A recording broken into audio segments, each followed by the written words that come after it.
Ne oldu? Başlayalım. Саламатсыңарбы балдар? Кандай эс алып келдиңер? Бир жумадан бери урунтуп калган жоксуңарбы? İşte verelim. Bugün sizler менен биз сабакты баштаардан мурун силер кандай сайтка кирсеңер дагы, кайсыл канал менен кирсеңер дагы, Сомонун өзүнүн видео сабактарын сөзсүз көрүп коюшуңар керек. Сомонун өзүнүн сабактары бул сайтка кирсеңиздер, ар түрдүү формалар менен жазылган, бирок ошол жерде видео сабактар деп турат, видео уроктор деп. Ага кирип, математика боюнча, англис тили боюнча, орусча, кыргызча турат, мына ошол боюнча атайын видеолорго кирип көрүшүңөр керек. Мен алардын баарын тең өзүңөргө көрөрдөн мурун жүктөп алсаңар болот. Мен Жок, чын атам, мен көрсөтүп коеюн деп атам да. Мынакей, ошондо видео уроки ОРТ деп турат. Мына ошол сабактарга кирсеңер, мынакей математика боюнча да сабактар бар, жана кыргыз тилинде жазылган дагы сабактар бар. Мына бул сабактарды бассаңар, англис тилиндеги, же болбосо грамматикалык суроолор, же болбосо reading, окуп түшүнүү, же болбосо сүйлөмдөрдү толуктоо деген атайын өзүнүн бул аналогия, англис тилдеги аналогиялар боюнча атайын сабактардын баардыгын тең коюп коюшкан. Бүгүн мен силерге мына ошонун бир кыска гана бөлүгүн көрсөтөмүн. Мынакей грамматика биринчи сабак деп ачып даярдап койдук биз. Кыргыз тилинин практикалык грамматикасы боюнча биз бул сабакты силер менен көбүрөөк кыргыз тилге токтолобуз. Анан кийин жазга жакындаганда, кыштында бир жолу ошо аналогияларды, сүйлөмдөрдү толуктоолорду жана окуп түшүнөтөбүз. Бирок биз кичине кышка чейинки аралыкта биз кичине кыргыз тили боюнча билимдерибизди бекемдеп алышыбыз керек. Анткени кыргыз тили аз суроо болсо дагы бизге көбүрөөк жардам берет. Мына азыр бул сабакты угабыз. Бир аз мен көрөм, азыр көрсөтүп эле коем, жылдырып көрсөтөбүз. Азыр кетип. Бул сабакты YouTube'дан да көрсөңөр болот, Сомонун өзүнүн сайтынан да көрсөңөр болот.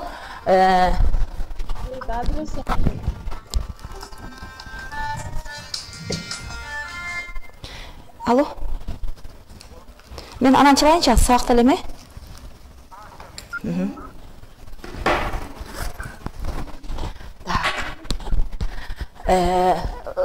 Ошол сайттарга кирип, кенен кесири шашпай отуруп көрүшүңөр керек. Мен азыр жылдырып көрсөтөмүн. Баштадык, Мынакей.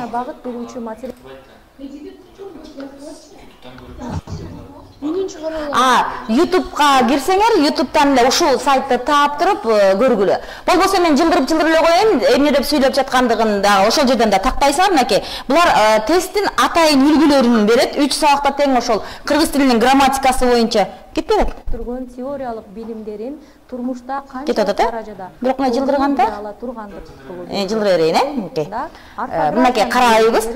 Кыргыз тилинде негизинен мен дагы бир жолу мына жерден токтотуп туруп айтайын. Кыргыз тилинин практикалык грамматикасы боюнча негизги суроолор орфография боюнча келет, көбүнчө пунктуация, морфология, синтаксис жана кеп маданияты. Өзүңөр байкагандай эле бул жерде бир дагы фонетикалык суроо келбейт. Анан демек биз ошол суроолорго жооп берип жатканда көбүрөөк өзүңөр дагы окуп жатканда ушул бөлүктөргө көбүрөөк токтолот. Мен орфографияны да өзүнчө алып келем, силер менен аны бир өзүнчө бир 3 сабак кылып өтөбүз. Анткени орфографияны өтмөйүнчө биз кийинкилерге өтө албайбыз. Бүт баардык кыргыз тилинин практикалык грамматикасы орфографияга негизделген. Андан кийин тыныш белгилери. Тыныш белгилеринин эң жөнөкөй үтүрдөн дагы көп немелер кеткен. Мына бүгүн силерге мынакей өзү орфография жана пунктуация боюнча ар биринен экиле тесттен түшүндүрмө берет. Азыр биз көрөбүз. Мына тесттерден бир аз жылдырайын. Орфография боюнча кийин өткөндө дагы бир жолу токтолобуз. Мен азыр пунктуация жагына дагы бир аз келейин. Сөздөрдөн мынакей эрежелерди окуп, эрежелерден кийин атайын тесттерди берет. Биз эмнени окутсак, ошолордун баардыгы тең келет. Азыр бир аз пунктуация боюнча суроолорго баралы. Айрым учурда кетели, туура ташым алданганын сурап атат. Мына пунктуация боюнча бир тестти көрөлү. Бул суроону пунктуация боюнча ар бирин эринбей окугула. Мисалы үчүн каша канча учурга коюлат, кандай учурларда коюлат, көп чекит кайсы учурларда коюлат. Баардыгын эле оңой эле баягы бирөңчөй мүчөлөрдүн ичинде келиши формасында эмес, бирок ошол бирөңчөй мүчөнү дагы тексттин ичине келгенде ар түрдүү формада келип, аябай кызыктуу суроолорду жаратат да. Мисалы азыр мына бир тестти көрөлү баарыңарга. Кайсы катардагы сүйлөмдө үтүл белгиси туура коюлган деген суроону берет да. Мынакей, токтотуп коеюн. Көргүлө, азыр мага жооп бергиле. Бул Акселстин өзүнүн түзүлгөн тести. Бул ачыкка чыкты бүгүнкү күндө, бирок бул эң оор суроолордун катарына кирет. Бул суроолор боюнча кайсы жооп туура? Мына үтүр белгисинин коюлушун сурап жатат. Баарыбыз жооп беребиз. Карайбыз, жооп беребиз. Кайсы вариант туура? Үтүр белгиси кайсы вариантта туура коюлган? Г варианты деген вариант келди бизге. Каяк менен эме болчу элем?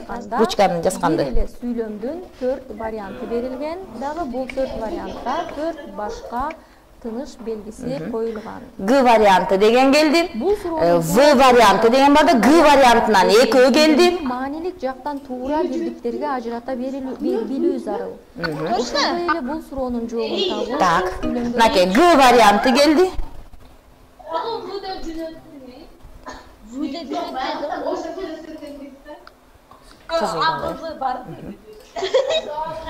Г вариантын беришти, В вариантын берди. Г вариантынан экөө, В вариантынан экөө болду. Мынакей Г варианты Ош кыздар лицейи жана Чоктал берди. Ошондой эле Жал дейби, Жалал кыздар лицейи, анан бирөөсү билем, мен унутуп калыптырмын бир аз. Ош кыздар лицейинен, мынакей карайбыз. Бушул сөздөрдөн эки жактан тең 4 мектептен азыр 2ден бөлүнүп калды. Көрөлү, бул сүйлөмдүн чынында келгенде эмнеси бар экендигин. Мына Г вариантына барайлы. Ал көптөн бери Айжан тентек зарыл үчүн күйүп бышып жүрөт. Мындай караганда ушул жерге үтүрдүн келиши туурабы? Бул маселе. Эми дагы бир суроо. Ушул сүйлөмдү окуганда кимиси тентек? Биринчи ушуга жооп бергилечи мага. Кимиси тентек болушу мүмкүн? Мына, суроо жооңар кабыл алынды, бирок мен дагы бир суроо берип жататам. Ушул сүйлөмдөрдүн ичинен кимиси тентек? Айжан тентекпи же Алло? Айжан тентек зарыл үчүн. Зарыл а? Не зарыл да? Зарыл көрдүңбү?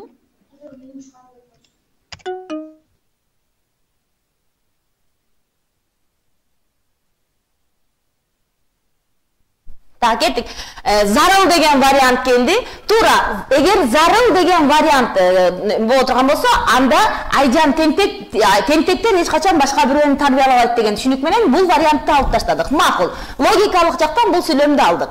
Кийинкисине бара турган болсок, Айжан тентек зарыл үчүн күйүп бышып жүрөт десек, көптөн бери деген сөз бул жерде эмне үчүн үтүр болуп калса, жана экинчи логикалык суроосу Айжаны тентекпи же тентек зарылбы деп басымды кайда коюп окуурубузду билбейбиз. Мына ошондуктан бул сүйлөмдү дагы чоң суроо коебуз. Эми 4-күнчүгө баралы. Бул жердеги үтүр эмне үчүн келиши мүмкүн? Мына көптөн бери Айжан тентек зарыл үчүн күйүп жүрөт. Ал көптөн бери Айжан тентек зарыл үчүн күйүп бышып жүрөт. Могу жерде дагы үтүр бар. Ошону да ойлонуп көрөлү. Эми эгерде бул жерде үтүр коюп экөөнү муну тентек зарыл үчүн деп бөлө турган болсок, эгерде муну чакчыл түрмөк кыла турган болсок дагы, чакчыл түрмөккө жатпай турган сүйлөм болуп калып атпайбы?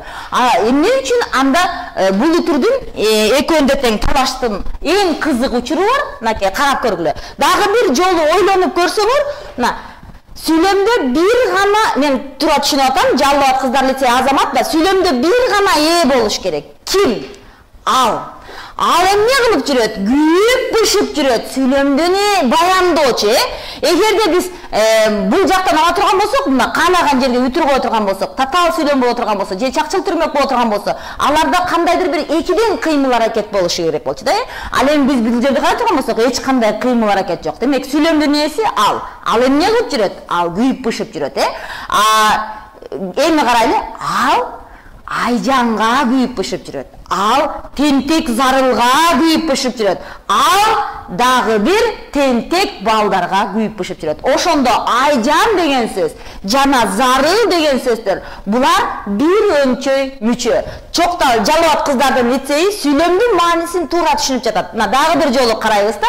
Мына Айжан, тентек зарыл, дагы бейбаш баландай кыйын окуган Ташмат, ошолор үчүн күйүп бышып жүрөт дегенде саноо иретинде келип атат. Көрдүңүзбү? Сүйлөмдүн бир эле ээси, бир эле баяндоочу. Булар ичиндеги саналган сөз болуп жатат. Мына, жөн эле сүйлөмгө келгенде үтүрлөрдүн кайда коюлушу дагы бул кызык маселе. Болгону сүйлөмдөрдү баяндооч, аныктооч, толуктооч, же болбосо жөн эле зат атооч башка экендеринин баарын тең грамматиканы кадимкидей эле окушубуз керек, анан шашпай карашыбыз керек. Эгерде бул жерден бөлүп тентек зарыл үчүн деп бөлүп ала турган болсок, же бул чакчыл эмес, же бул аныктоочтук түрүнүк эмес, башка бир дагы жаңы форма келбегендигине байланыштуу бул бир башкача форманы түзөт. Ошон үчүн кыргыз тил боюнча грамматикага келгенде бир дагы татаал өзгөчө түзүлгөн башкача бир формаларды издебеш керек. Болгону эле ушул сүйлөмдү кайра окуп уурдун табыш керек. Демек туура жообу В варианты болот дагы. Бул жердеги үтүр бир өңчөй мүчөнү түшүндүргөндүгүн билишибиз керек. Кыргыз тилинин пунктуациясы боюнча, орфографиясы боюнча ушундай тесттер келет. Ушул видеону көргүлө, видеонун биринчи жана экинчи, үчүнчү видеолордун баарын көргүлө.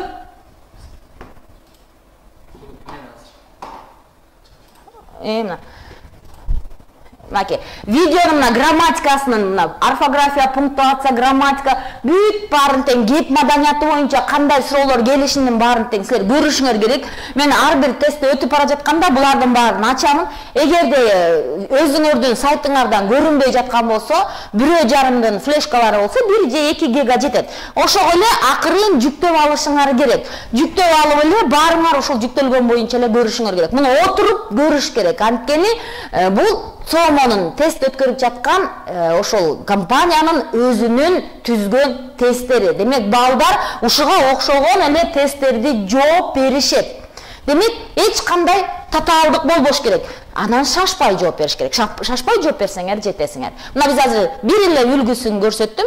Азыр бүгүн мен силер менен муну алып таштайлы дагы. Бүгүн мен силерге кыргыз тилдин эң чоң грамматикасы болгон, максималдуу эле чоңойтуп койсоң эле мен акырын жылдыра берем. Мынакей зат атооч деген категориясынан баштайбыз. Кыргыз тилинде 9 сөз түркүмү бар. Муну кичине ылдыйгы түшүрүп турсам болобу, ак барак жагына, аяк жагына зайын, мынакей.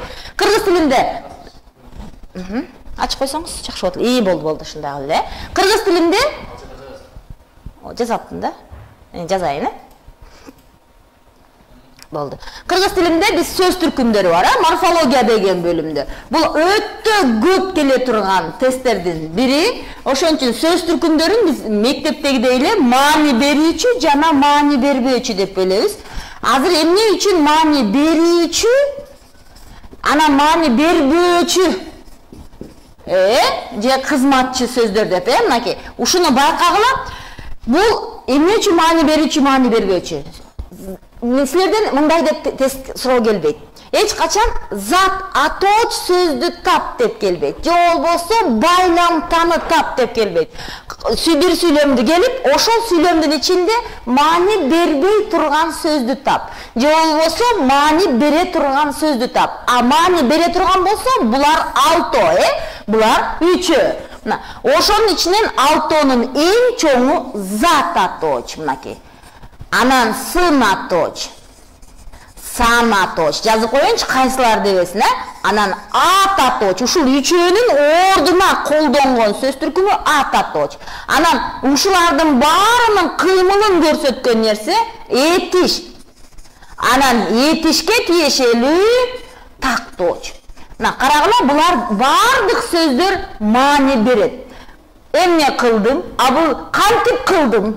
Булар болсо эмне, анын кандай, анан канча жана ал эмне деп жалпысына шилтеп көрсөтөм, мынакей. Булар маани берет. Маани бербегенде сырдык сөз, тууранды сөз, анан кызматчы сөз. Бул кызматчы сөз өз ичинен 3кө бөлүнөрүн унутпашыбыз керек. Байламта, бөлүкчө жана баарыбызга өтө көп колдонгон сөз жандооч. Мына ошентип биз 9. Эгерде бөлүп кала турган болсок, андан ары бөлүп кала турган болсок, байламта, бөлүкчө, жандооч. Бирок бул кызматчы сөз түркүмү деген кирет. Маани берет жана маани бербейт. Эмне үчүн мен маани берүүчү, маани бербөөчү деген сөзгө токтолуп атам. Себеби булар контексттин ичинде келгенде бир маани менен турат, ал эми ошо экинчи сөздөр менен жармашып келип, өз алдынча алганда биз анын эмне экенин маанисин түшүнбөй калабыз. Бирок ал сөз катары жашайт өз алдынча. Бирок ал маани бербей турган сөз катары. Демек, десек, деген сөздүн өзүн эле алып, аны дем алып, окубай, айтпай отуруп эле жөн эле турса, аны кайсы учурда колдонушубуз керек? Колдонгон учурда гана ал башка сөздөр менен келет, Мына, бүгүн биз силер менен ошончо заттан баштайбыз дагы, затты ойлойбуз. Зататооч эң эле оңой деп ойлошубуз мүмкүн. Зататооч дагы өзүнүн ичинен эки чоң топко бөлүнөт. Эки чоң топко бөлүнөт. Маркерди ал деди эле. Дагыламбы?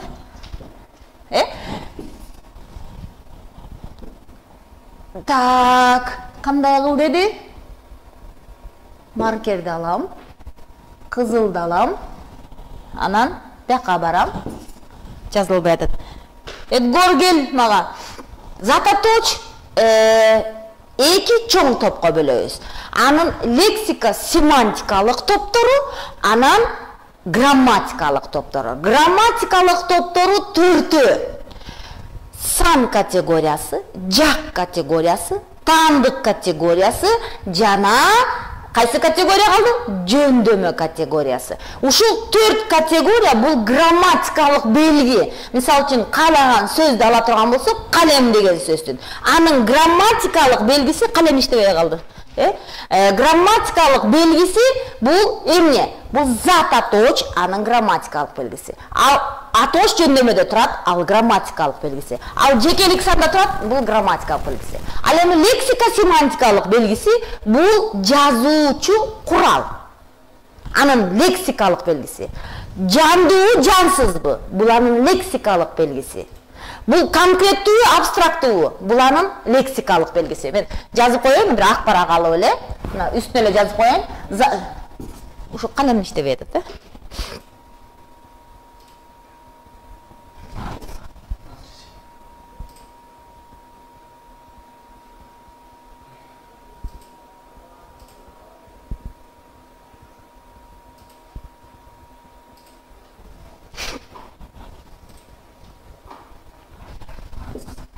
Geldi. Boldu şunday эле коер эле. Ак парак ачып койлу.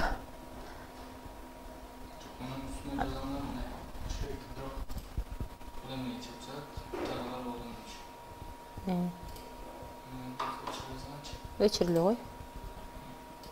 Азмон бетине жаза берейин. Болду. Мына зататооч.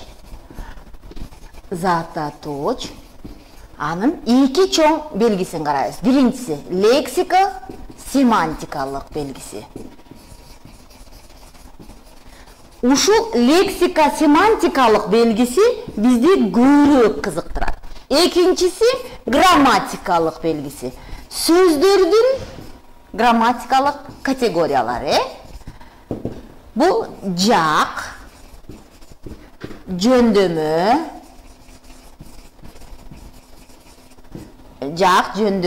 анан дагы эмне? Сан. Дагы бирөөсү кайсы калды? Жак категориясы, жөндөмө категориясы, сан категориясы, дагы бирөөсү кайсы калды? Унуттум. Таандык категориясы калды. Так, эми лексика семантикалыктан. Жандуу, жансыз. Жандуу, жансыз,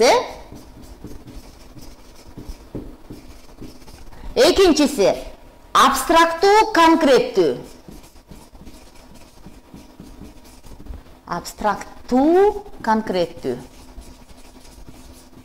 Му калемиңер башкача болуп калыптыр, Үчүнчү энчилүү, жалпы.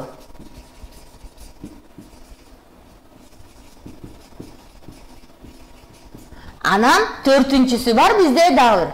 Адамзаттык жана адамзаттык эмес. Эмне үчүн бул сөздөрдү жазып атам? Адамзаттык жана адамзаттык эмес. Экөө тең. Бул кайталанып келгенде. Эми карап тургула. Сүйлөп келе жатканда биз могул жөндөмөлөрдүн баарын грамматикалык категорияларды колдонобуз. Бирок түшүндүрүп жатканда суроолордун баары тең могул лексика семантикалык белгиси боюнча суроолор келет. Мисалы, сүйлөмдө берилип, ошол сүйлөмдүн ичинде жандуу зат сөздү тап. же конкреттүү кабылга кармалбай турган же болбосо дагы башка белгиси менен коюп туруп мына ошого ушундай сөздөрдү тап деп келет. Демек муну таап бара жатканда демек аны биз маанисин билишибиз керек деген сөз. Бүгүн мен силер менен сан категориясын өтөлү деп келдик. Сан категориясы десе ушу эже, сан категориясы бул эң оңой тема деп ойлойсуңар, бирок сан категориясы биринчи кезектеги эң көп жаңылган окуучулардын суроосуна жатат.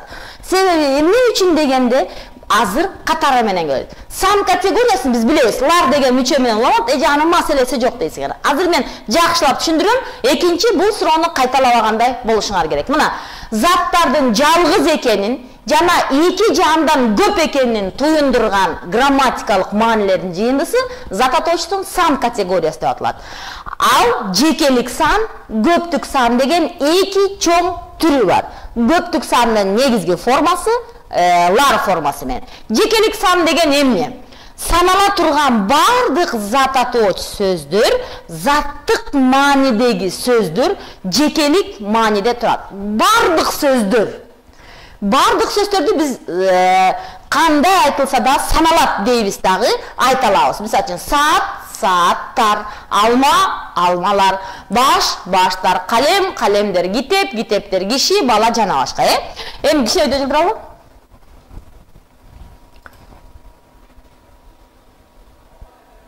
Өйдө жылдыралы? Бу жерге чейин көмүп койсоң. Так, болду, Жалаң бардык эле заттар лар мүчөсүн улай берсек болобу деген суроо болот да. Сүйлөмдүн баары ойыртыга чыккан суроолордун көбүндө маселени анын оңой саналарында эмес, ал эми могул жерде жалаң гана жекелик сан түрүндө айтыла турган тесттер бар. Эгерде кимдин колунда жалпы республикалык тест деген китеп бар болсо, сырты сары болгон, мына былтырда чыкты, 2013-жылда чыккан. Ошол китептердин ичинен карасаңар, кайсы катардагы сүйлөмдө лар мүчөсү туура колдонулган деп келет. Көптүк мааниде туура колдонулган деп. Анан ошондо биз могул жекелик санда гана, жоңго мен. Жекелик санда гана айтыла турган сөздөргө көңүл бөлбөй кетебиз дагы. Ушул сөздөрдүн бардыгын тең лар мүчөсүн улап кетебиз. Лар мүчөсү улаганда анын санала турган маанисинде эмес, башка маанилер чыгарын айтам. Биринчи, азыр дептериңерди алгыла дагы муну жазгыла. Жаратылыш кубулуштары. Буларга таптакыр биз лар мүчөсүн колдонбошубуз керек. Демек, стилдик ката болуп калат. Мен айтып атпаймынбы? Кеп маданиятына барганда дагы, эгерде бороондор бетиме урду десеңер, анда же шамалдар менин чачымды бузду десеңер, бул сүйлөм мындай жазылып турганда баары нормалдуу эле болуп калышы мүмкүн. Булуттар деп, мынакей, карайсыз, табият кубулуштарында булар дээрлик лар мүчөсүн колдонбойбуз. Мына табияттар деп айтпайбыз. Табият турушу менен бул заттык маанидеги сөз. Могу жерде алынган сөздөрдүн бардыгы окуу китептеринен алынган сөздөр. Мен 4-класстан баштап, бул көптүк мүчө балдардын 1-классынан баштап эле, 2-класстан баштап эле баарына келе турган грамматикалык категорияда, мен ар бир сөздү карап көп мисалга келтирилген сөздөрдү койдум. Анткени тест түзүүчүлөр дагы окуу китептерине таянат дагы ошол сөздөргө лар мүчөсүн улап туруп жазат. Демек, биринчи жаратылыш кубулушундагы табият, жан, жамгырлар эмес, жандар эмес, эч качан колдонулбайт, бурганактар эмес, чагылгандар түштү эмес, ал канча жолу түшсө дагы чагылган боюнча гана калат. Лар мүчөсүн уланып калган болсо, ал стилдик ката болуп эсептелет. Унутпагыла дагы, дептериңерди ачып жазгыла балдар. Жарык, таң, таңдар атты деп, ал эми баягы мезгилдерди эстеп отурганда гана келбесе, бүгүн таң атты деп эле сүйлөйбүз. Эч качан ал таңдар болбойт. Ал эстөө иретинде гана келгенде болот. Ал эми конкреттүү таң бир эле, баарыбызга эле бир таң болот, Караңгы кирди, караңгылар кирди, эч качан болбойт, Жарык түштү. Эч качан жарыктар түштү болбойт. Ушул сөздөрдү байкалбай колдонуп кете турган болсо, анда алар, эгерде биз жана мен айтып атпаймынбы? булуттар деген сөз келип кала турган болсо, булуттагы жаратылышты кубулушту, кантсе да, бирок ал жаратылыштын кубулуштун ичиндеги бир буюм катарында, бир нерсе катарында келгендигине байланыштуу аллар да келет. Булуттар деп жалпыланган сөз катарында кетип атат, Ал эми шамалдар деп келе турган болсо, сөзсүз аны карашыңар керек. Асмандар дайыма кайсы жакта болсок деле бирөө. Жакында сууктар түшөт. Ызылдаган сууктар түшпөйт. Бизде суук эле түшөт. Ошон үчүн ушул сөздөрдү жазып алгыла, Так, андан ары кеттик. Жыл мезгилдери. Канчалык жаз болсо дагы жаздар эч качан болбойт. Муну карап коюшуңар керек. Себеби биз жаз, жай, күз. Өткөн жылдагы жайларда деп дагы колдоно албайбыз. Өткөн жылдардагы жайда деп гана колдонобуз. Күз, кыш, ошондой эле айлардын аттары. Марттарда, эгерде марттарда дей турган болсок, анда божомолдоо мааниси келип калат. Сандык маани эмес, божомолдоо мааниси келип калат. Ошон үчүн бул айдын аттарын айтып жатканда биздин суроону мындай жалпы республикалык тестте суроолор мындай келет. Кайсы катардагы сүйлөмдө асты сызылган сөз божомолдоо маанисин берди деп келет. Кайсы катардагы сүйлөмдө эгерде грамматикалык суроо боло турган болсо, лар мүчөсү туура колдонулган деп келет. Эгерде туура эмес колдонулуп калган болсо, дароо көрүшүңөр керек. Кеттик андан ары. Мына мезгилдер 4 мезгил, март, бугу, аягона, дүйшөмбү. Аптанын аттары дагы дүйшөмбүлөр болбойт. Эгерде дүйшөмбүлөрдө болсо керек, бул окуя бир шейшембилерде, ишембилерде, өткөн жекшембилерде болсо керек десе, бул божомолдоо маанисин берет. Эч качан ал саноо маанисин бербейт. Кийинкисине баралы. Абстрактуу маанидеги сөздөр. Кичине жылдырып койсуңбу, Мынакей. Биз баарыбыз тең азыр силер окуучуларсыңар, кандай болсо дагы бир кызык учур болуп жатат, силердин балалык мезгилиңер өтүп жатат. Анан балалыктарыбыз деп колдонсоңор болобу?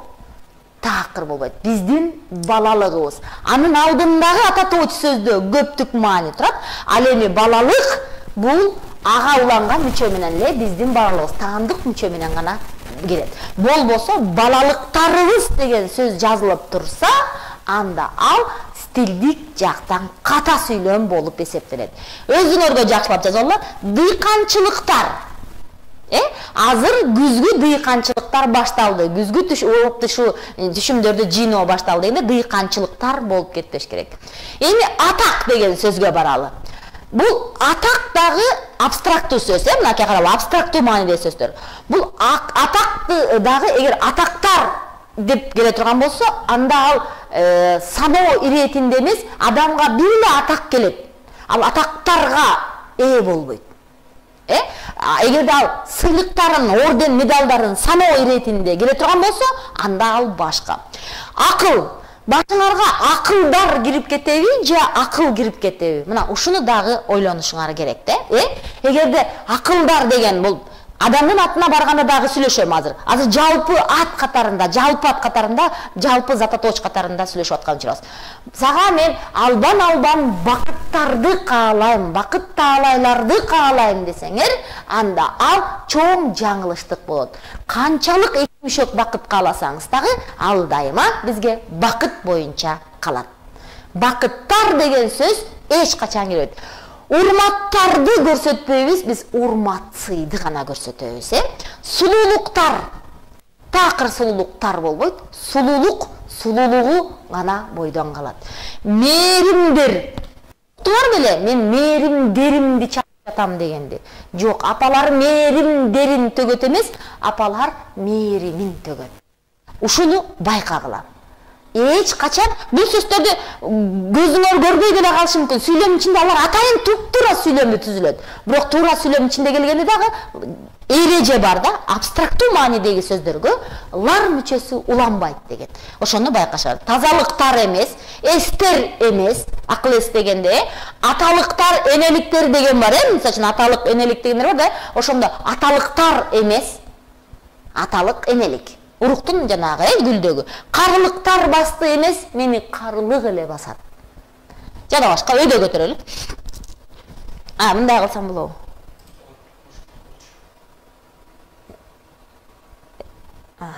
Так, макул. Сен аябай жүдөдүң. Энчилүү аттарга карайлы. Энчилүү аттарда жер суунун аттары, адамдын аттары, башка бир нерселерди азыр айтып көрөлү. Мына Бишкектер. Айтып көргүлөчү. Колдонобузбу? Москвалар. Таптакыр колдонулбай турган сөздөр. Эгерде биз аны колдоно турган болсок, биздин жер шарыбызда 2 жолдуу Москва жок да. Демек, жер суунун аттары бир гана жекелик санда колдонот. Мен Оштордо болдум деп жазып койсо, өткөн аптада мен иш сапар менен Оштордо болдум деп койсо, демек ал сүйлөм стилдик жактан ката экенин көрүшүң керек. Геп маданияты деген бөлүккө барганда, туура сүйлөө деген бөлүккө барганда бир кызык учур кездешет. Сүйлөмдүн баары туура, кайсы жерден ката экенин табышың керек болот. Азыр мен тест берем, ошол өздөрү жазган тесттер боюнча. Иштеп бара жатканда ушундай суроолор келгенде дагы бир жолу көрүшүңөр керек. Кеттик. Эгерде адамдын аттарына мынакей Асел, Мерим деген аттар көп, Айбек деген.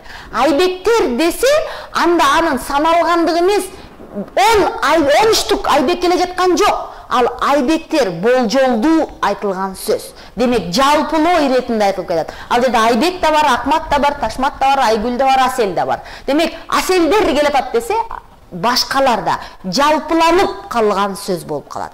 Демек, лар мүчөсү адамдын аттарына кулана турган болсо, ал жалпыланып көптүк маани берет. Чын эле жалаң Асел дегенден 5 кыстырып алса, бул да Асел, бул да Асел, бул да Асел болуп калса, айтып коюшат эмеспи? 2 Аселдин ортосуна отуруп калдым, мен бактылуу болом. Тиги тилек катып коеюн деп, чынында келгенде ал башка учур. Ал эми Аселдер деген колдонулса, болсо, бул жалпы ат болуп калат. Демек, буга дагы саноо иретинде мааниси келе турган болсо, ал лар мүчөсү уланып турса, ал жерде саноо жок, ал жерде жалпылоо турат. Лар мүчөсүн адамдын атына улап туруп, 3-4 сүйлөмдү түзүп койгон болсо, карашыңар керек. Ошонун ичинен бирөө гана саналышы мүмкүн. Калгандары жалпылоо маанисин бериши мүмкүн.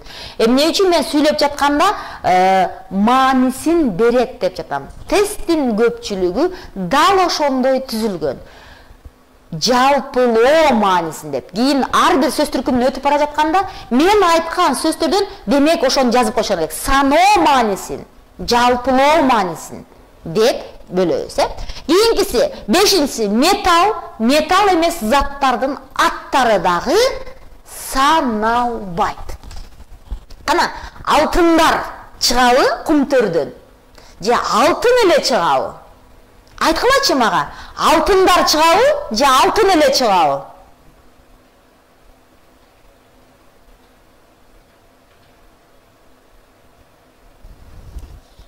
Көрүнүп атабы?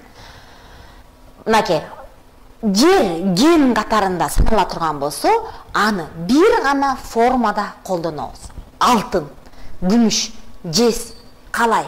Жездер болбойт, калайлар болбойт, алтындар болбойт, темирлер болбойт. Темир эле болот. Муну дептериңерди ачкыла да жазып алгыла. Балким окуу китебинде бул атталып кеткен болсо, анткени булардын баары тең башталгыч класстарда өтүлгөн темалар да, могул Зататоч дегендин көпчүлүгү 1-чи класстан 4-чи класска чейин окулат дагы, көңүл бөлүп, көңүл бөлбөй кетесиңер. Чоң класска барганда синтаксис көбүрөөк кирип калат да кантсе дагы. Катанын баары ушул жактан чыгат. Ошон үчүн металл эмес заттардын аттары бул бир гана жекелик санда колдонулчу сөз. Алтындар деп эч качан колдонулбайт. Дептериңердин бир бурчуна жакшылап жазып койгула. Кийинкиси, тамак аш азыктардын аттары. Кана, сүттөр ирип кетеби же сүт ирип кетеби? Айрандардан ичип жыргач элекпи же айран ичип жыргач элекпи? Карагыла, жайлоого барганда, Каймак. Каймактарга нанды алып жейсиңерби же каймакка нанды алып жейсиңерби? Байкашыңар керек, Ундар, эгерде ал мүшөккө салынып сатыла турган болсо, анда ал ундар болот. санала турганга ылайыкталган болсо. А жалпы жолунан мен ундарды элеп келдим деген учур кездешпейт. Кеттик. Кымыз ичебизби же кымыздардан ичип жыргайбызбы? Ах, кымыз эле ичип жыргайбыз. Канча уштук пало жейсиңер? Бир күрүч, эки күрүч деп санабайбыз да, Демек, палолор деген болбойт. Пало аш бир гана аш болот. Лагмандар. Таптакыр лагмандар болбойт. Лагманы жакшы деп кетет, Май. Жана башка. Эгерде майдын дагы түрү катарында санала турган болсо, ал башка. А майдын түрү эмес, кадимки эле май жей турган болуп калса, майларды жебейбиз. Майды эле куябыз машинабызга. Майларды куйбайбыз. Эми дагы бир нерсени байкап койгула, бул дагы кызык. Сөздөр табиятынан эле кызык да. Табиятынан эле могу зататоч сөздөр көп да, кыргыз тилинде аябай көп сөздөрдүн катарында зататочтор, Зататоч сөздөрдүн баары тең бир маани берип атат. Дагы эле көп маани берет. А же болбосо айткан деле эки маанилүү сөздөр бар. Бул өзгөрүлбөгөн нерселер. Мына карайлы, жалгыз экендиги анык болгон дене мүчөлөрү. Колко, омуро, көкүрөк, ооз. Ооздоруңарды ачпагыла деп айтабыз да, анда ар бириңердин оозуңар жөнүндө сөз болуп атат да. Ачыгында келгенде мен ооздорумду ачтым деген болбойт да, Мынакей, ошону дагы карашыңар керек. Бул сөз өзү турушу менен бир эле штук экендигин билишибиз керек, Менин белдерим ооруп жатат деп сүйлөп жиберебиз да. Сүйлөмгө дал ошону жазат, менин белдерим ооруп жатат депчи. Жок, сиздин белиңиз гана ооруйт. Койго оорубасын. Андан ары, өтөлү. Демек, мунун бардыгы тең дайыма колко мына адамдын мойнунун могу жерде айтабыз, А омуро деген ушул жердин, ушул жердин омурого салып күрөшөт дейт го, мына ушул бөлүктү айтабыз. Мен колум менен көрсөткөндө көрүнүп атат, Мынакей, колко бул жер, ал эми омуро бул жер, Аны дагы бир гана орган. Эгерде ал жалгыз эле орган боло турган болсо, аны биз жекелик санда гана колдонобуз. Ага экинчи лар мүчөсүн кошпой сүйлөшүбүз керек да. Эстеп калгыла. Кайра эле кийин тест келгенде ушулардын бирөө менен лар мүчөсүн кошуп коет, калгандарын жалгыздан берип коюшу мүмкүн. Жоксо баарына лар мүчөсү келип калышы мүмкүн, ошондон эле ката чыгып калбашы керек. Мына сан категориясында мен бир эле жолу айтамын, кийин эгерде сайтка, YouTubeга кое турган болсок дагы зататочтун сан категориясы деп коебуз. Эринбей дагы бир сериядан карап коюшуңар керек. Дагы бир жолу өтөлү. Агай. Өйдө чылдыралы. Жок, ылдый. Так, эскертүү. Булардын айрымдарына көптүк санды мүчөсү уланганда, мынакей дагы жолу айтам, көптүк санды эмес, жалпылоо же божомолдоо маанилерди билдирип калат. Такыр унутпаш керек да. Ишембилерде келип калабыз. Демек 6-чы күндөрү келип калабыз деген сөздү айтып атат да. Божомолдоо мааниси болду. Ал эми аселдер келип атат дегенде жалпылоо мааниси бар болду. Окуучулар сүйлөмдү жазып алгыла. Жалпылоо, божомолдоо маанилеринде.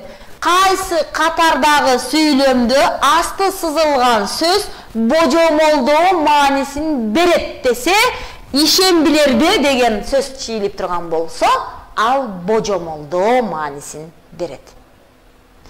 Ал эми башка учур болсо, жалпылоо, кайсы учурда болсо, саноо маанисинде көптүк маанини билдирди деген сөз келсе, анда санала турган учурду карашыңар керек. Жылдыралы. Көптүк сан. Жанагынын баары жекелик санда гана колдонула турган сөздөр. Эми көптүк сан. Көптүк сан дагы 3 жол менен жасалат. Бу кызык. Көптүк санда турса дагы жекелик мындай окулуп турганда ал жекелик эле учурда турат, бирок ал көптүктү берген учурлар дагы бар экендигине барабыз. Жанагы айтылган сөздөр дайыма жекелик гана санда келет, колдонулат. Биринчиси морфологиялык жол, лар мүчөсү. Мунун 12 варианты бар. Кантип өзгөрөрүн бир аз эле айтып коеюн. Эгерде сөздүн аягы үндүү менен бүтсө, апа, анда монтеш керек экен, апа деп. Анда ага лар болуп келет. Бирок лар деген тыш келгенде, үндүү менен келгенде, негизи кийинкисин айтайынчы, мына жумшак үнсүздөр менен келгенде лар мүчөсү дарга өтөт, мына з жумшак, кыздар. Эми келели, ой дегенде дагы ый жумшак, ага лар мүчөсүн улаганда ойдор болуш керек болчу. Бирок бул жерде ойдор болбойт, анткени ый жана р тыбышы менен бүткөн сөздөр, ый жана р тыбышы менен бүткөн сөздөр бул өзгөчө учур. Орусча айтып коет эмеспи? Исключение деп. Өзгөчө учурлар. Сөздүн аягы ый тыбышы менен бүткөн зат сөз болсо, же р тыбышы менен бүткөн зат сөз болсо, ага дайыма л тамгасы менен башталган мүчө уланат. Кеттик андан ары. Жумшак үнсүздөр менен бүткөндөргө дар, каалаган жумшак кылам. Каткаланган үнсүздөргө тар. Мунун маселеси жок. Болгон эле ый р тыбышы. Кичине өйдө жылдырабы? Мону эскертүүнү толук көрсөтөлү. Мынакей карайлы. Эскертүү. Биз лар, мынакей. З жумшак, ага дар болду. Биз дер болбойт. Сүйлөгөндө биз ушу биз деген сөзгө дагы биздер деп сүйлөп кете беребиз да. Байкалбай кете берет.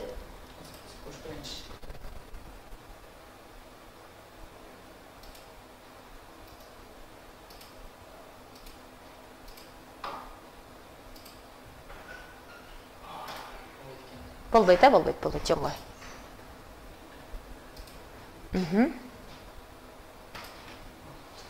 Биздер деген сөз болот. Биз өзү эле турушу менен ал көптүк санды билдирип турат да, анын жекелиги мен да. Экөөбүз бириктик, демек биз болдук да, Демек биз плюс лар эч качан болбойт. Муну жазып алгыла. Эгерде байкоосуздан сүйлөмдүн ичинде муну жазып отурган болсо, көрүшүңөр керек, Сенлар, силер.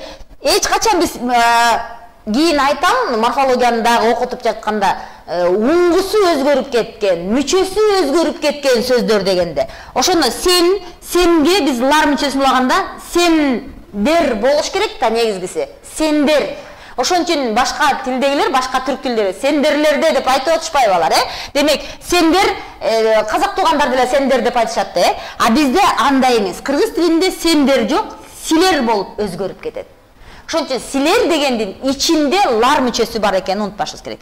Эми л, алар, кыргыз тилинде эч качан эки лсы келбейт, бирин-бирин жоюштуруп жиберет, же такыр алып келет, же болбосо бир тыбыш, л тыбышы экинчиге өзгөрүп кетет. Мынтайча айтканда регрессивдүү ассимиляция болуп кетет. Мисалы үчүн, мулла деген сөз бар, аны биз молдо деп эки л келтирбей дга өткөрүп жиберебиз. Ошондой эле эки лнын бирөөсүн биз жеп жиберебиз, же жоюп жиберип, же өзгөртүп жиберебиз. Мына ошондой сөздөрдүн бири. Дагы бир сөз бала. Балалар деп бүт түрк тилдеринде колдонулат. Кыргыз тилинде бул исключение. Өзгөчө учур бизде балдар. Демек, сөздүн уңгусу өзгөрүп кеткен сөз. Демек, морфологиялык жол менен жасалганда дагы өзгөчө учурлар бар. Мына ушул эле тесттерден карап туруп эле кайра тест түзөт. Ойдор, үйдөр, тойдор. Баа көп сөздөрдү санап келтирип, бул жерге үйдөр деп жазып отурган болсо, көрбөй калышың мүмкүн. Шашпай, эринбей көрүшүң керек. Же болбосо могу сөздөрдү сүйлөп бара жатканда кеп маданиятынан биздер деп кетип кала турган болсо, сендер деп кетип кала турган болсо, бул ката экендигин көрүшүңөр керек, Жана башка. Анан балдар.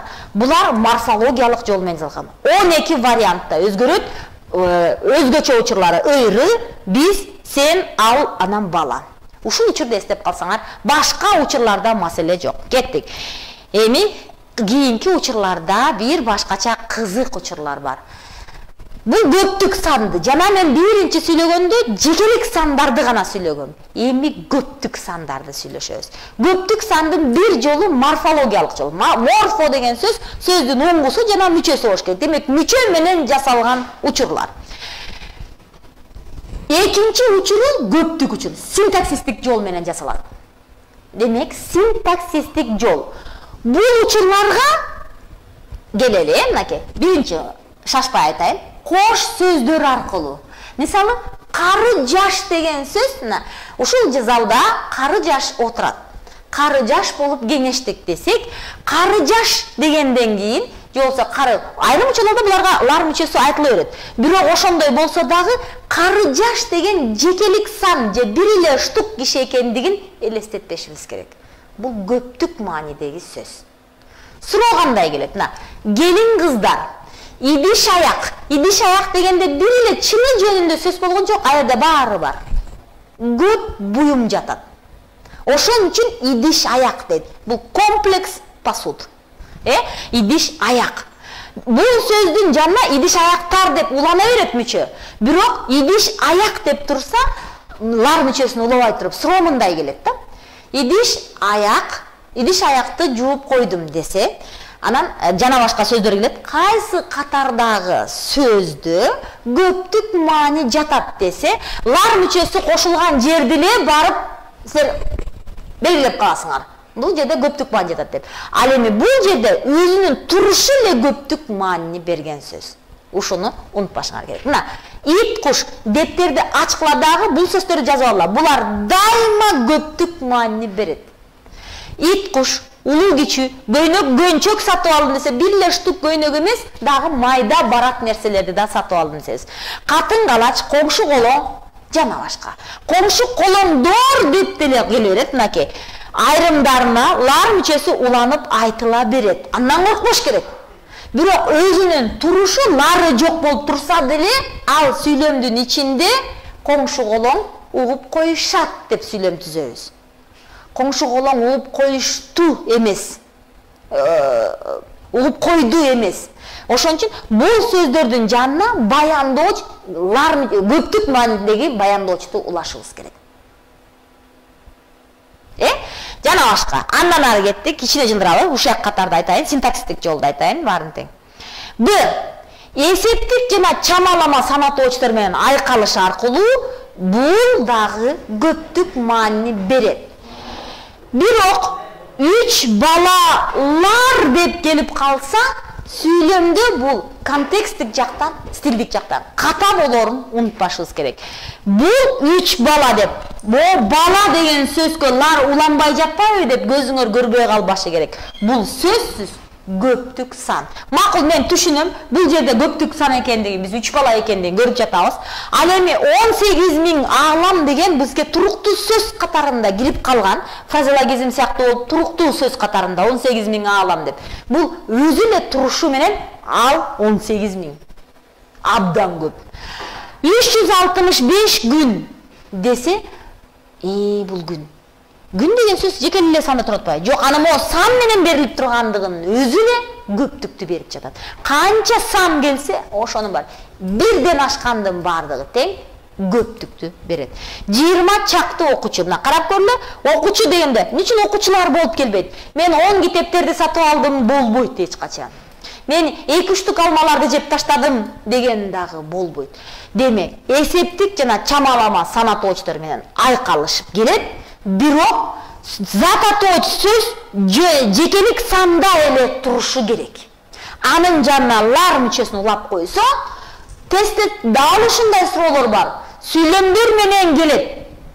365 күндөрдү мен жыргап өткөрдүм деп жазат.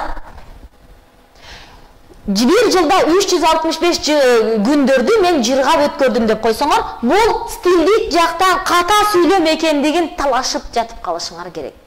Эгерде муну эстебей калган болсоңор, бүгүн сабакка келбей калган окуучулар болсо, зат атоочтун көптүк санындагы учурду жоготосуңар. Дагы бир аз өткөрөлү. Кичине өткөрсөң, бул жерде астында сөз бар болчу да. Мына. Биринчи мүчөлөргө жалпылагыч сөздүн кошо айкалышы менен бул дагы баары биригип келип көптүктү берет. Адилет, Нурсултан, Кайрат, Мээрим бардыгы бир топто окушат. Могу сөздөрдүн бардыгы дегенге чейин кошулуп көптүк сан.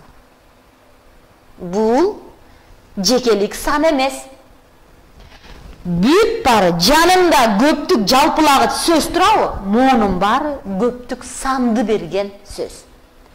Синтаксистик жол деген эмне? демек сөздөрдүн сөздөргө жармашып турушу дегенди билдирет. Сөздөр сөздөргө жармашып турганда биз анын синтаксистик жолун өтөбүз. Бияка өтсөң. Азыр мынакей синтаксистик жол, эми лексикалык жолуна баралы. Лексика деген сөздөр мынакей синтаксисте болсо татаал сөздөр болуш керек, татаал сөздөр. Демек эки же андан ашык кем сөздөн аз болбош керек. Эми лексикалык маанисине келгенде, бул бир сөз, бирок турушу менен эле көп деген нерсе. Жалпылама атоо маанисин билдирген сөздөр. Мал. Мал деген сөз өзү анын ичинде 4 түлүктүн баары кирет. Демек мал. Мен малдарды багып жатам. Мына телевизордон бергенде дагы журналисттер малдарды кайтарып жүрөт деп, малдарды багат деп сүйлөй беришет. Мындай нерсеге жол бербеш керек. Биз мал багабыз. Чабандар мал багышат. Малдарды багышат эмес. Мал деген сөздүн өзү бул көптүк сан. Журт. Журттар эмес. Эл журт, эл журттар дебейсиз. Калк. Эгерде калктарды саноо иретинде келе турган болсо, мисалы үчүн кыргыз, өзбек жана башка дептин баардыгын калктарды саноо иретинде келе турган болсо, анда бул башка. А жөн эле калк дегенде анын ичинде 6 миллион кыргыз бар экенин унутпашыбыз керек. Эл, кум такыр саноого мүмкүн эмес. А кумдар ысык экен десең, туура эмес. Кум ысык экен деп гана сүйлөшүбүз керек. Мөндүрлөр жаап жатат эмес, бизде дайыма мөндүр эле жайт. Ал бир штук мөндүр эмес. Жаагандар ал дароо эле 1000 штукту түшүрөт бизге. Кеттик. Демек, бул сөздөр дайыма көптүк маани берген сөздөр. Тест кайра чыкканда эле сөздү карашыңар керек.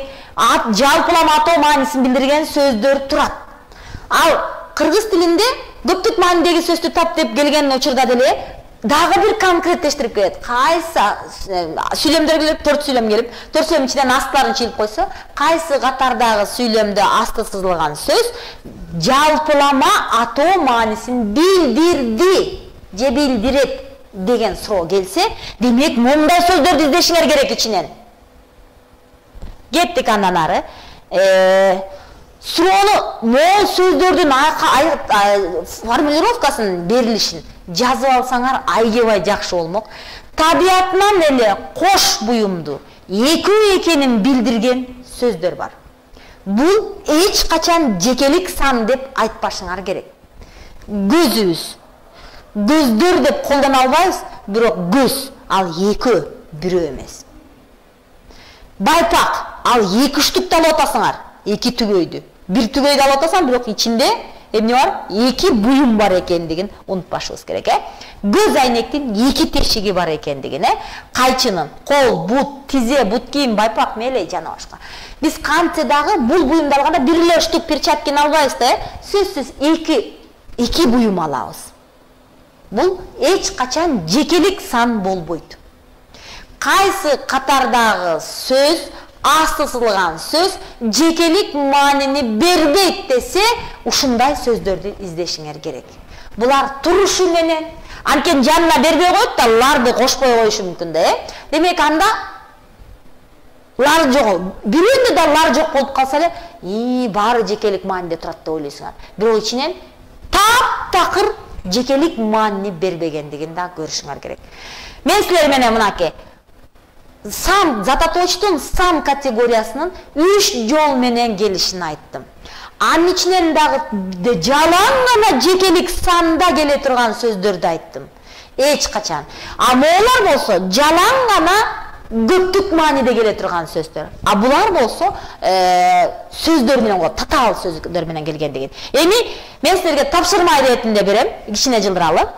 Иштейли бир аз. Суроо. Дайыпке чоң болсак болобу, биринчи сүйлөмдөн баштайлы.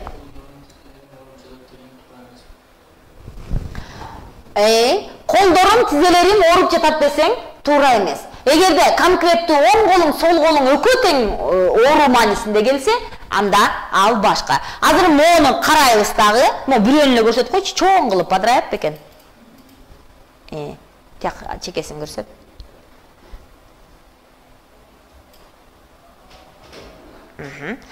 Карайбыз балдар. Көрүндүбү? Биринчи суроодан баштайлы. Мейли экинчиси деле көрүнсө көрүнөрсүң да өйдө калды. Мына, бүгүнкү китеп окуучулардын санын мындан 30 же 20 жыл мурдагылар менен салыштырууга болбойт. Бу жерде көйлө сөздөр бар да, кантсе дагы көптүк мааниде келген. Бирок астын сызып берет. Сөзсүз кыргыз тилинин тестин түзүүчүлөр окуучулар үчүн дагы бир жардамды берип жатат. Мынакей, карайбыз, мурдагылар менен салыштыруу. Асты сызылган эле сөздүн кайсы учуруна туура келерин табабыз. Мына, санала турган 1, 2, 3, 4. Кайсысына туура келет? 1геби, 2геби, 3геби, 4геби? Санала турган заттын көп экенин билдиреби? Же куюлма, суюк, саналбас заттын мол экендигин билдиреби? Же абстрактуу заттык күчөтүүбү, же жалпылоо маанисин бердиби? Көрөлү. Мурдагылар менен салыштырууга болбойт. Жалпылоо деген вариантты берип жатат. Чоктал. Мону иштетип койсок болобу? İştebey кылат. Макул, макул.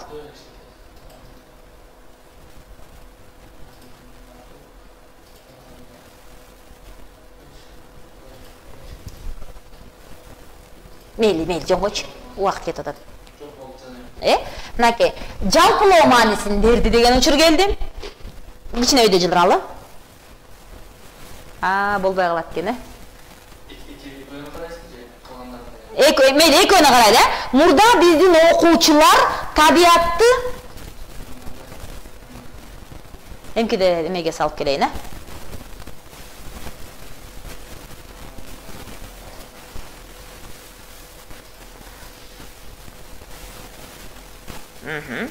Санала турган затты берет алабыз. Мурда биздин окуучулар адабиятты, турмушта эмгекти, табиатты өздөрүн курчап турган реалдуу чындыкты чагылтышын каалашчу дегенде, башында немеси керек?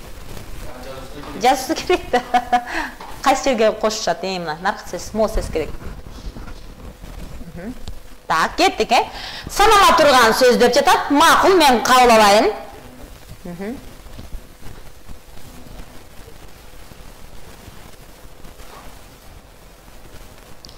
Барын тегене көрсөтүп койчу, жылдырбай эле иштеп коелу.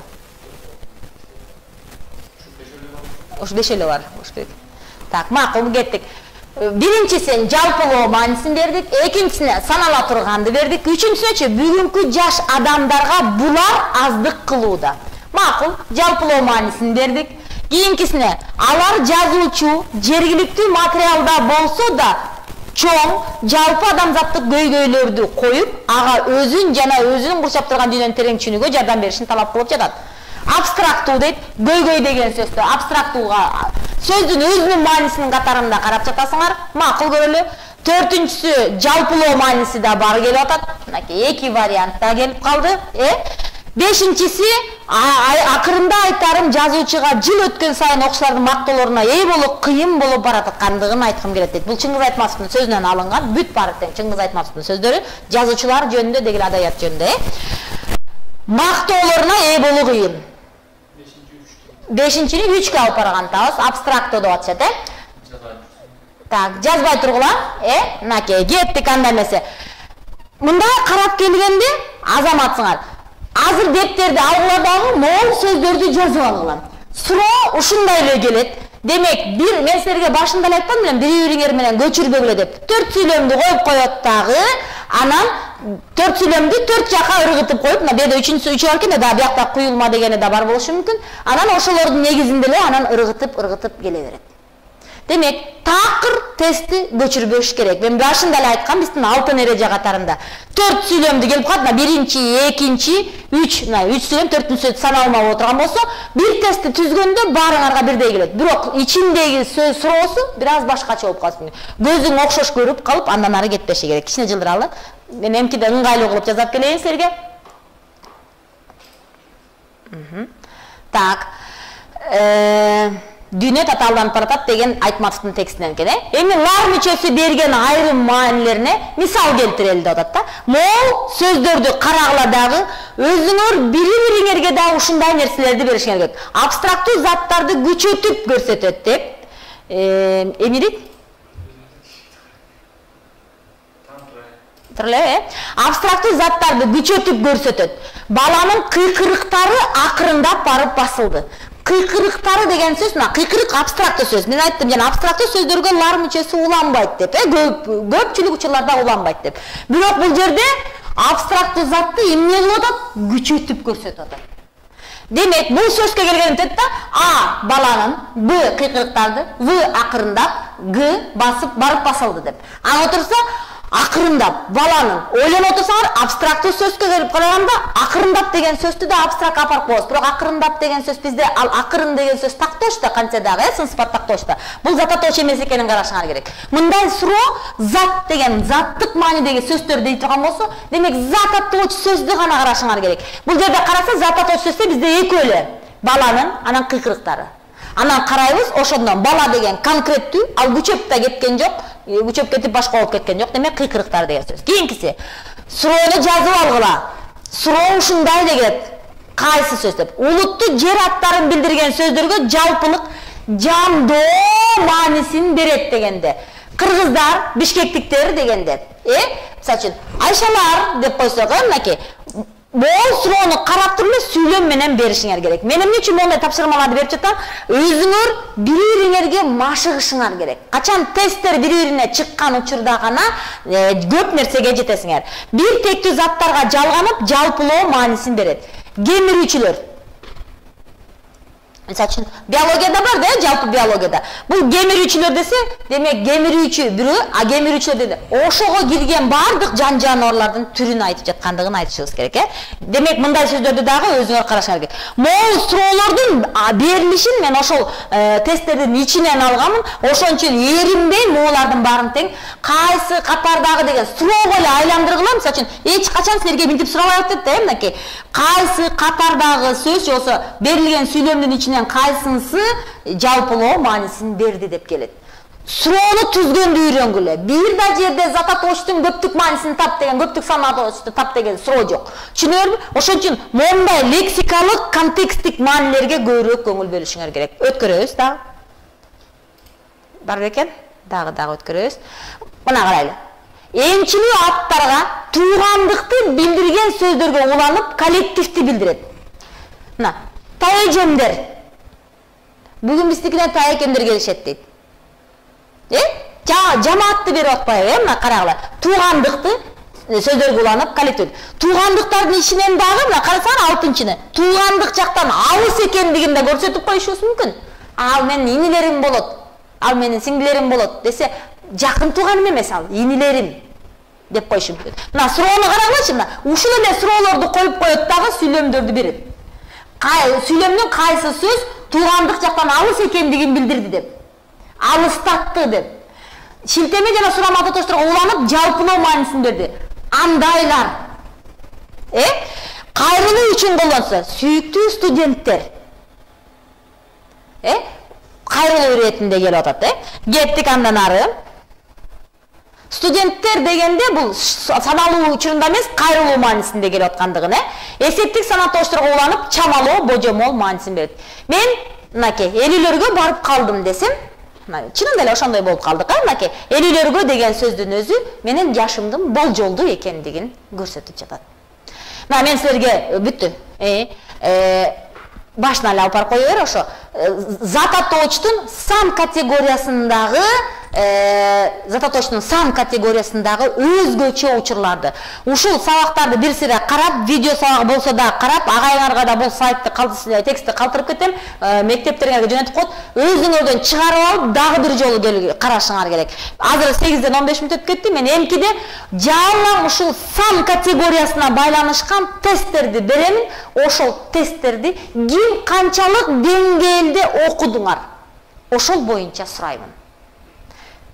Башында 15 мүнөт, 20 мүнөт тестти, жалаң өткөн темабыз боюнча тест иштейбиз. Анан жаңы темага өтөбүз. Сүйлөштүкпү? Анда эмесе бүгүн сабагыбыз бүттү. Суроолоруңар болсо өткөндөгү сайтка жазып байланышсаңар болот. Саламатта калгыла.